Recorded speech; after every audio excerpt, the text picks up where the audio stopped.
Hi everyone. পয়লা বৈশাখের দিনে আমি বাবাকে নিয়ে চলে গেলাম মায়ের দর্শন করার জন্য ছিন্নমস্তা মায়ের মন্দির। আসলে বছরের প্রথম দিন, আর মায়ের দর্শন না করলে ঠিক পোষাচ্ছিল না, তাই বাবাকে নিয়ে বেরিয়ে পড়লাম।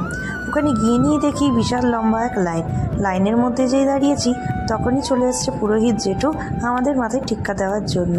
টিক্কা দেওয়া একদিকে শেষ হলো, আর তার মধ্যেই দেখছি আবার গেট খোলা হলো আমাদেরকে ঢোকানোর জন্য। সেদিনকে প্রায় ভেতরে একসাথে 100 জন মানুষকে ঢোকানো হচ্ছিল। প্রচণ্ড ভিড় ছিল। যেমন করেই হোক ভেতরে গিয়ে নিয়ে সামনে একটু জায়গা দেখেই আমরা বসে পড়লাম।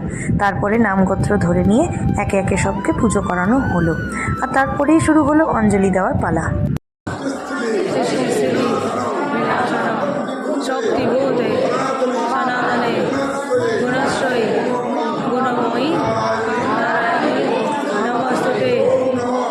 মায়ের দর্শন করার পর সেখানে আরও অনেক মন্দির রয়েছে, তো সেগুলোকে দর্শন করার জন্যই আমরা তখন চলে গেলাম।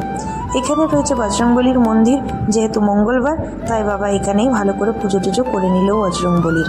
অন্যদিকে এটা হলো সিদ্ধিদাতা গণেশের মন্দির, এখানেও গিয়ে দর্শন করে নিলাম।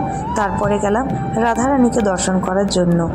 এরপর এলাম দেবাদিদেব মহাদেবের দর্শনের জন্য। সব কিছু দর্শন করার পরে সবশেষে গেলাম বড় মহারাজের মন্দির দর্শন করার জন্য। বছরের প্রথম দিন দর্শন খুব ভালো হলো, পুজো খুব ভালো করে হয়ে গেল। বাইরে বেরিয়ে এসে নিয়ে দেখছি গরম গরম কচুরি ছাকা হচ্ছে, আর আমি আর বাবা তখন 4টে করে কচুরি, তরকারি, বালুশাই আর সাথে 1 ভাঁড় করে চা নিয়ে নিলাম। নতুন বছর আশা করি তোমাদেরও খুব ভালো করে কাটুক।